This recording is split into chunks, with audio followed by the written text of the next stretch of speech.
Hi, I am Vanshika. आप लोगों को अपने कंज्यूमर राइट्स का अभी तक एक क्लियर पिक्चर मिल चुका होगा। हम एक मॉडर्न सोसाइटी का पार्ट है और इस सोसाइटी का हर मेंबर एक कंज्यूमर है। इस लॉकडाउन में हमें से काफी लोगों ने ऑनलाइन शॉपिंग तो की होगी। So as an e consumer आपके राइट्स कैसे प्रोटेक्ट होते हैं, चलिए इसके बारे में बात करते हैं। कंज्यूमर प्रोटेक्शन एक्ट 1986 को एक नई एक्ट कंज्यूमर प्रोटेक्शन एक्ट 2019 ने रिप्लेस कर दिया है, जो कि 20 जुलाई 2020 से लागू हो चुकी है। इस एक्ट में कई सारे चेंजेस हुए हैं, जैसे कि इस एक्ट में ई कॉमर्स ट्रांजैक्शंस को इंक्लूड किया गया है, which means as an e-consumer your rights will be protected under this act। इसका मतलब है कि अगर आप कोई ऑनलाइन ऑर्डर प्लेस करते हो और आपको डिफेक्टेड गुड्स या फिर अनफिनिश्ड सर्विसेज मिलते हैं और आपकी कंटिन्यूअस कंप्लेंट करने के लिए आपको उसके लिए कोई रिस्पॉन्स नहीं मिलता, तो आप इन ई कॉमर्स प्लेटफॉर्म्स पे केस फाइल कर सकते हो। The second change is E filing of complaints. इस एक्ट में कहा गया है कि कंप्लेनेंट अपनी कंप्लेंट उस कंज्यूमर फोरम में फाइल कर सकता है जो कि उसके घर या उसकी वर्क प्लेस से सबसे नजदीकी हो।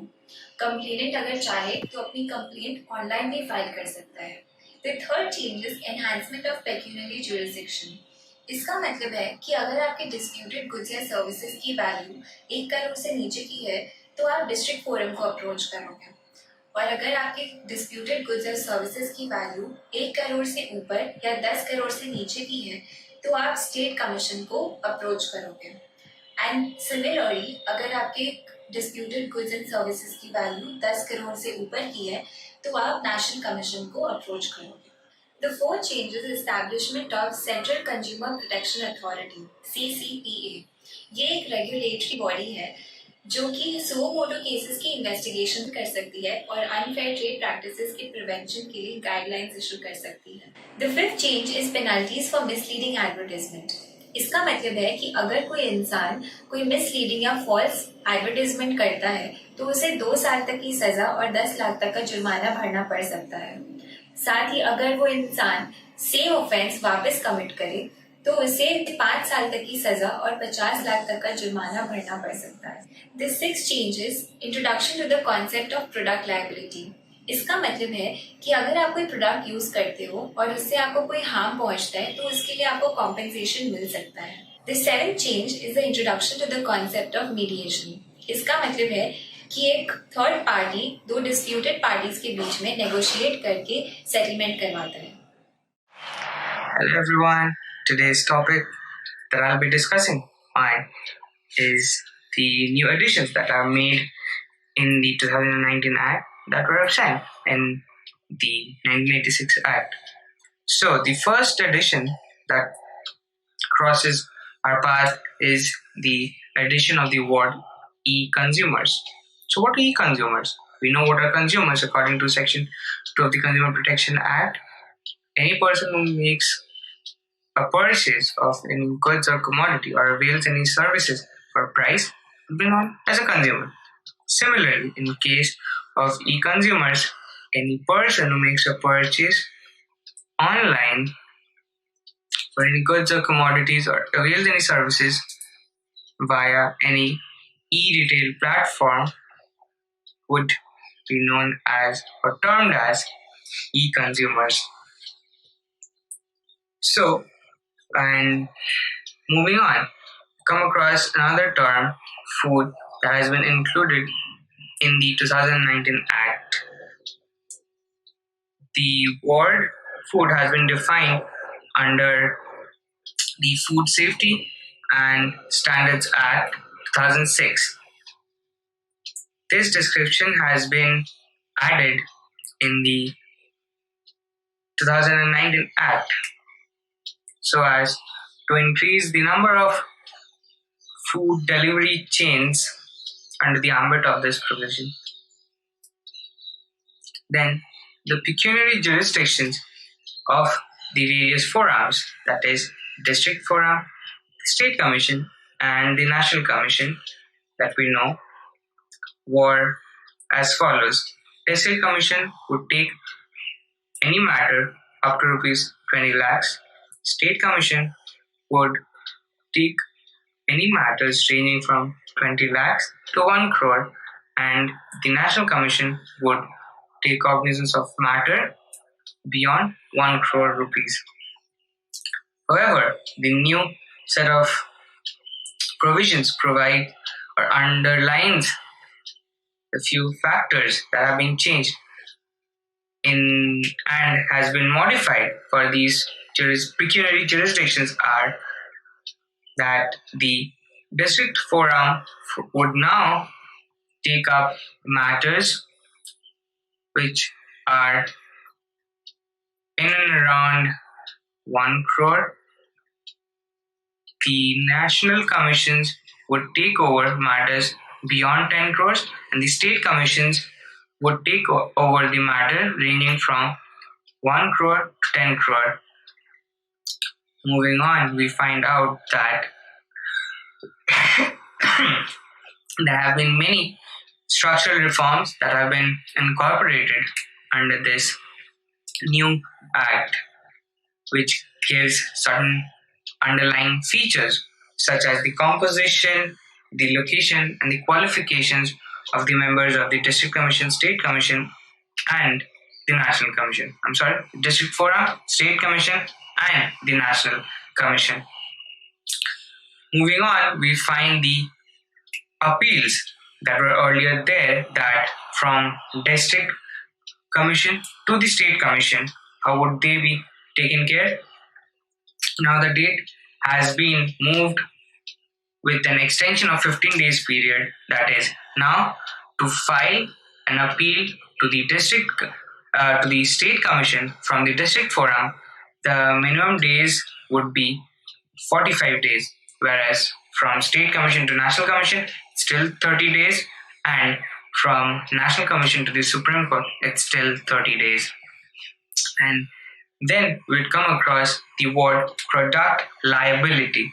What are product liabilities? Product liabilities are those that the resellers, product manufacturers, or the product resellers take in to ensure that if their products are sold to any consumers, their sole liability if those products cause any damage or harm to the consumer after consumption, then the manufacturer or the product reseller would take the complete liability of the same. Then, moving on, the dispute resolution or the redressal system that have been brought in by the Consumer Protection Act 2019 is that the original method of seeking redressal as to approaching these forums are still viable options, but if the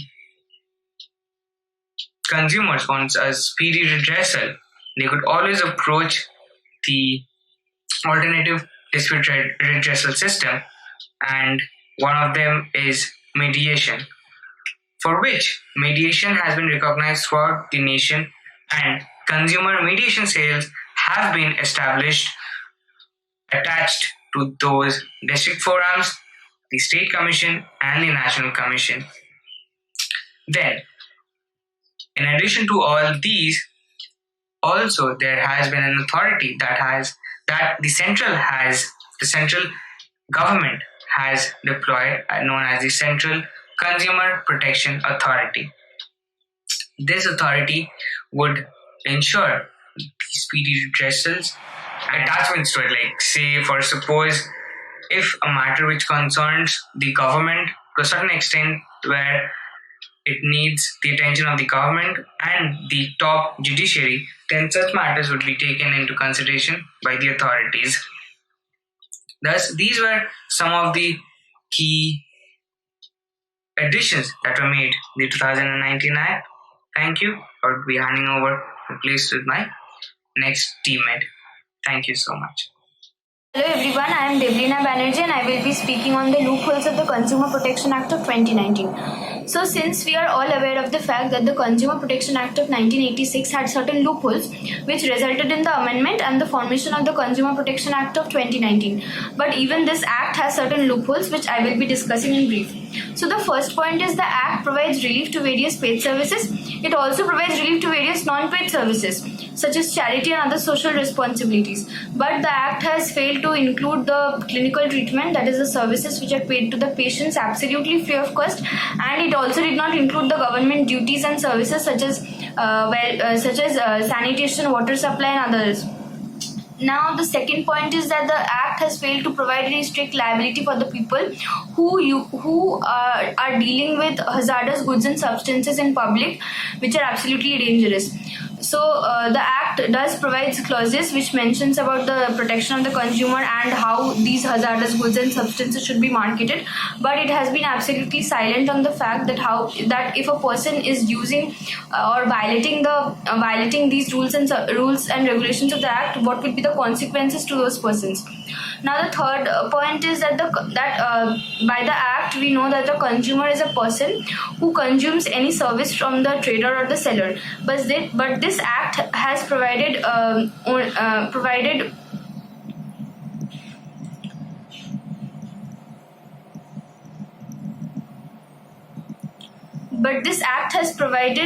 protection to only those persons who has suffered their interest or loss, who has suffered a loss in their interest from any act or behavior of the trader or the seller. Now, it has completely been silent on the unfair trade practices, and it has also failed to provide any legal backup against unfair trade practices. So the fourth point is that apart from many rights provided by the CPA Act of 2019, the Section 6 also provides rights such as right to choose, right to consumer education, right to redressal, but this Act has completely been silent on the right to safe and healthy environment for the consumer. Now, the fifth point is that the Consumer Protection Act has strongly believes in mediation. That is, it believes that mediation can be alternate dispute resolution than to go to redressal forums for matters. But since if a consumer is having problems regarding any defective goods and services or any services which are provided by the seller, then it is hardly possible to find a remedy of the Act through mediation then it is hardly possible to find a remedy of these problems through mediation. But it has completely been silent on the fact that there are many medical negligences which are going around, and these medical negligences can be sorted through mediation, but the Act has completely been silent on these factors. Now, the last point is the legislation. Since the courts have completely slow processes going through, and there are many cases pending in the courts. So the consumer redressal forums are the consumer redressal forums are not provided with certain powers that it can resolve matters regarding a violation of any court orders. If any situation is having a violation of the court order, the Consumer Redressal Forum does not have any power to or the authority to deal those matters. So here I conclude with the Consumer Protection Act loopholes. Thank you. Hello everyone, this is Prithvi Sharma. I am here to take forward our topic, the Consumer Protection Act 2019, by concluding it and giving some suggestions based on the loopholes that are present in our Consumer Protection Act. So, to conclude with, the Consumer Protection Act was amended by the Lok Sabha on 8 July 2019. So, basically the Consumer Protection Act provides the rights and provide the consumers redressal for the complaints that they have lodged against the inefficiency of services that they have been provided or the defects that are present in the products that they have purchased. The Consumer Protection Act widened the scope of the rights and the remedies that are provided to the consumers. So basically, I would like now will give some suggestions based on the loopholes that are present in our Consumer Protection Act and how to overcome them. So My first point is to lay down the set of factors on which appeal would be heard before the National Commission. So, the next point that I would like to suggest is to make a provision for the medical services that have been provided to the consumer, as there are no specific provisions made under the Consumer Protection Act for the medical purposes or the medical services they have provided to the customers. So now the third suggestion and the final suggestion that I would like to give is to make provisions for right to safe and a healthy environment where the consumers can live and to exercise their livelihood properly.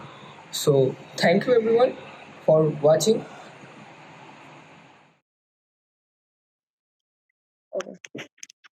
Hello to everyone who's been watching our videos. As we are coming to an end to this particular topic, I would like to thank our professor, Dr. Jyoti Puri, who has inspired us to do a work like this and share our legal literacy knowledge to the general public and law aspirants. As law students, it was our responsibility to tell people their rights as a consumer. We have worked hard to bring together these ideas and concepts as a team, but this would have not been possible without Dr. Jyoti Puri's guidance and support. I would also like to thank each and every member of this team who has brought together their hard work and helped the team in making this wonderful lectures. I would request the viewers to stay in tune with this channel so that they can view our videos which will be coming in near future. Thank you for staying in tune and showing your support and motivating us so that we can go forward and ask other people to do the same. Thank you. Thank Thank you. you. Thank you.